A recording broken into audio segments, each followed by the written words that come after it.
Peace, hello mga kaibigan, mga viewers. Andito po ako ngayon, ang Rodel's TV, dito sa isang park sa Quezon City. Ngayon po, ipagpapatuloy natin dito yung aking kalye survey. Yung topic naman po natin ngayon ay ito po. Sa inyong palagay, sa inyong opinion, ano yung masasabi nyo kung sakaling tatakbo si VP Sara sa pagkapresidente sa 2028? Shout out po sa Team Gem PSA NCR2 kay Gemaline, Cristina, Daria, Nicole, Jeneline, Mirna, LFS, Vice, Sorbet. Shoutout po sa inyong lahat. Tara po, straight na po. Punta na po tayo sa video. Peace, hello mga kaibigan, mga viewers. Ito, makakasama po natin yung dalawang ate. Ate, anong pangalan nyo po? Hilda. Hilda, ikaw po? Christine. Lakas po yung boses. Ito po yung tanong ko. Ako po si Kuya Rodel. Welcome sa Rodel's TV. Sa ako po ay isang YouTuber. Ito po, nagkakandak ako ng kalye survey para malaman lang natin, maipalam natin sa buong Pilipinas. Hindi sa buong Pilipinas, bagpo sa buong mundo na may mga Pilipino, lalo doon sa mga Pilipino community sa bawat bansa. Ito po yung tanong ko. Ano po yung opinion nyo o di kaya yung masasabi nyo? Dahil yung politics natin ngayon ay medyo mga nagkakainitan, sabihin na lang natin ganun. So nagkakabanggaan, nagkakasagutan. Ito po yung tanong ko. Kung sakasakali po na si VP Sara, Inday Sara Duterte, tumakbo sa pagka-presidente sa 2028, ano po ba yung masasabi nyo, ate? Ikaw muna, ate. Siya na lang. If ever na tumakbo siya, siguro may possible na mananalo siya kasi malakas, maingay sa ngayon. Yung tungkol sa ano siya sa education. Opo. Tingin ko nag-improve naman yung kanyang mga agenda tungkol sa education. Tsaka mas parang marami na rin siyang na-achieve sa ngayon. Pero kung sakaling kasi medyo maingay sila ngayon Hindi natin malaman kung ano yung kung ano na yung totoo, kung ano yung hindi. Okay. As of now siguro pag mga ilang months or matitingnan natin kung talagang ganun talaga yung sinasabi nila kung ano. Siguro kung tatakbo siya, may possible talaga na. Ito po yung aking follow-up question. Sigurado po meron siyang makakalaban. Ito po ito sample lang po, opinion mo lang din. Kung kanino ka, makakalaban niya sigurado si Senador Tulfo. Okay po, si Idol Tulfo at saka si Speaker Martin Romualdez. Ngayon kung tatanungin po kayo, kanino kayo sa tatlong yan? Kay Sara na. Kay Sara, ayun. Okay. Mas malawak yung ano niya tungkol sa politics. Karanasan niya. Kasi medyo dumaan siya sa proseso, naging mayor ng matagal. Kumbaga meron na siyang na-achieve. Tsaka meron nang tutulong sa kanya dahil kumbaga yung tatay niya Opo. Oo. Advisor niya yun, di ba? Okay, ate, thank you sa iyo naman, ate. Okay na sa kanya yun. Hindi po, ito lang po. Kasi iba naman yung idea mo Oo. Although dun sa last question ko, nag-contribute ka sa kanya. Ito, same question lang. Kung si Sara Duterte po ay tatakbo sa 2028, ano yung opinion mo? Ano yung masasabi mo? Kasi parang 50-50 pa rin ang chance 50-50. Kumbaga hindi pa ganun, ewan ko lang hindi pa ako ganun yung balance pa rin Kumbaga parang hindi pa siya, may pinapakita na si Sara kaya lang hindi pa ganun hindi pa niya nare-reach yung peak na talagang ng tao, gusto talaga ng tao makita. Sa opinion ko lang yun kasi marami naman talagang pag sinabing Duterte, nandoon yung name ng tatay niya, di ba? Oo nga. Ito po, sabihin natin, sigurado meron siyang makakalaban. Same question kay ate, Senador Tulfo at si Speaker Romualdez. Kanino po kayo dun sa tatlo? Doon pa rin ako kay Sara. Kasi kumbaga kung i-compare lang mas malawak yung alam na ni Sara. Kasi parang na siya sa masa Kumbaga exposed na pa rin siya. Lalo na yung pagiging mayor niya, matagal, di ba? Oo. Marami na rin siya napatunayan. Marami na rin. Okay, well, sa inyo pong dalawa, maraming salamat Okay, thank you. Thank you. Ito mga kaibigan, mga viewers, may nakita pa tayong isang ate. Hello po, kalye survey lang po ito, ate. Ano pong pangalan nila? Christine po. Christine, Ma'am Christine, pakilakas po yung boses. Ito po yung tanong ko, medyo may connected sa politics natin. Ano yung opinion mo? Halimbawa, kung si VP Sara Duterte tatakbo sa pagka-presidente sa 2028, ano po yung masasabi mo? Yung opinion mo lang po. Sa opinion ko lang po okay naman po sa akin kasi ano nga po siya ng tatay niya, pero depende pa rin po sa kanya. Kung siya'y Kung papayag na tatakbo. Kung ano po yung palakad niya or decision. Pero ano yung masasabi mo siya bilang kalihim ng edukasyon natin? Sa akin po kasi graduate na ako. So may kapatid po akong kumbaga parang grade 10 na po siya, na high school. For me, okay naman po siya sa akin. Pero di ko pa rin po kasi na yung kapatid ko natatanong about sa pag-aaral niya. Sa pag-aaral niya. Pero kung sa akin po, parang mas okay po kasi yung dating routine ng pagpasok, which is July po. June. June, oo. Kasi po hindi na po na i-enjoy ng mga bata yung kanilang vacation ng April, May, ano? Kasi po yun summer na kumbaga swimming na po ngayon kasi back to school na. Dahil dun sa K-12 yata yun, na-move talaga naman. Ito yung second question ko, So, kung sakali si VP Sara, sa'yo okay naman, tatakbo siya. Ngayon, sigurado meron yan makakalaban. Oo. Kanino ka? Ang tanong ko naman ngayon, kanino ka papanig? Yung sa opinion mo lang, yung talagang nasa puso mo lang at isipan. Sigurado makakalaban yan si Senador Idol Rapi Tulfo. Ang pangatlong makakalaban yan, si Speaker Martin Romualdez. Kanino ka sa tatlo? Mas okay kasi ako kung babae po Para kumbaga may kaya rin naman pong gawin yung babae. Yung babae. So ibig sabihin, kanino ka? Kay VP Sara. VP Sara ka. Woman empowerment.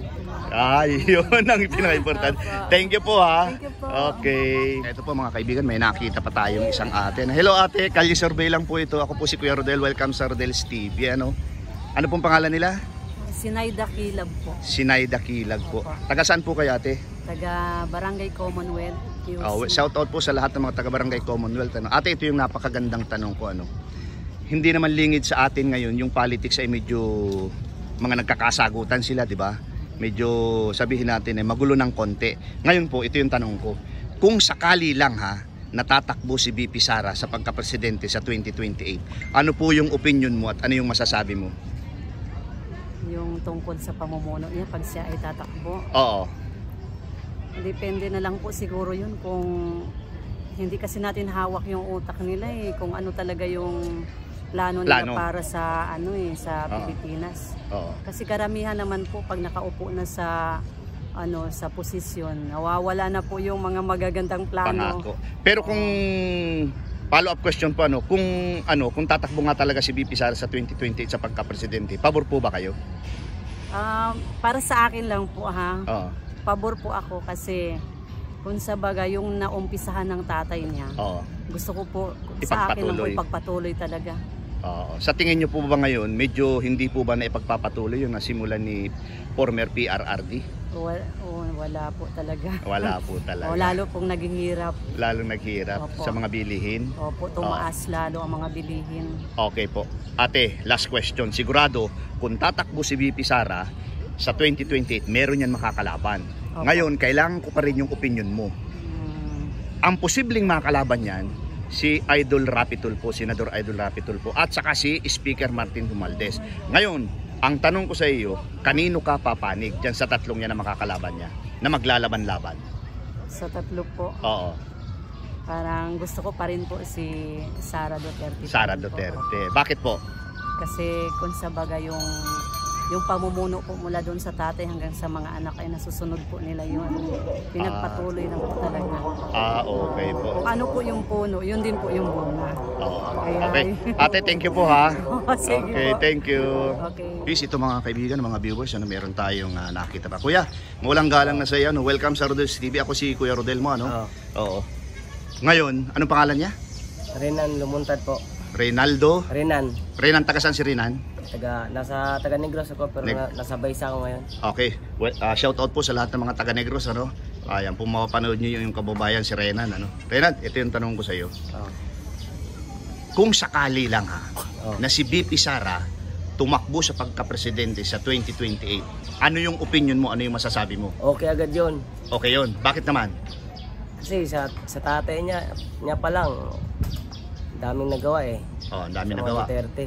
Oo. Siyempre, yung tatay at anak, parehas na naman siguro yun. Pareho ng nasa Oo. isip, ano? O siyempre, susunod sa tatay yun kung anong sabihin ng tatay niya. Oo. Ay ganito yung pangatlong, yung follow-up question ko, ano? Oo. Sigurado mayroong makakalaban yan. Bibigyan kita ng dalawang posibleng makakalaban yan. Oo. Si Senador Rapi at Tulfo at saka si Speaker Martin Romualdez. Ngayon, ang tanong ko ito, kanino ka? Kay Sara, siyempre. Sara. Sara ako talaga. Oh. Okay. Sir, thank you ha. Okay. Okay. Please ito mga kaibigan, mga viewers, ano? Ito pa po, may nakita tayong ate. Hello ate, welcome sa Rodel's TV, ano? Kalye survey lang po ito. Ano pong pangalan nila?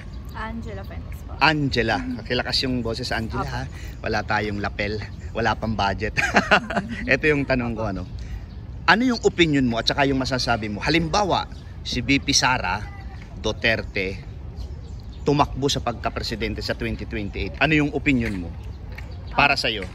Para sa akin po, okay din po si Sara Duterte. Mas lalo na po yung nagawa po dati po ng tatay po niya na halos yung sa drugs po. Oo. Na nawala po na takot po yung mga tao lumabas. May respeto yung mga tao. May respeto yung mga tao. Gusto ko po yung ganun po yung yung ganun po ulit yung maibalik. Maibalik po ulit yung ganung kalakaran po. Kasi po marami pong rumerespeto po sa mga bawat tao po. Oo.